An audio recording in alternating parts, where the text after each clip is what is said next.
Everyone, good afternoon. आज म दिउँसै एउटा चाहिँ भिडियो बनाउने छु। म एउटा नयाँ ठाउँमा आएको छु है। यो चाहिँ हाम्रो नवलपुरको बेलबासे मेजी भन्ने गाउँमा आएको छु म। तपाईहरुलाई यो गाउँ म तपाईहरुलाई पुरा सर्लक्कै चाहिँ एउटा भ्यूमा देखाउने छु। मेरो मिनी भ्लग हेरेर यहाँले साथ दिनु होला है। दिउँसोको चिया लिँदै तपाईहरुलाई यो नेचुरल भाइब्स तपाईहरुलाई देखाइरहेको छु। हेरेर साथ दिनु होला है त। 3 2 1 गो।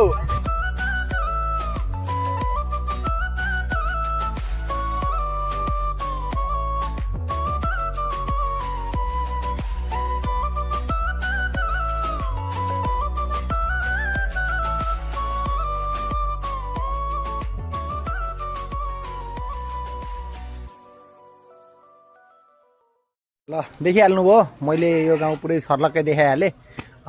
गाउँ देखाउँदै देखाउँदै मैले मेरो चिया पनि पाएँ। तपाईले मेरो मिनी भ्लग हेरेर साथ दिनु होला। सँगसँगै लाइक कमेन्ट अनि मलाई फलो पनि गर्नु होला। हस्, thank you, bye bye, see you again.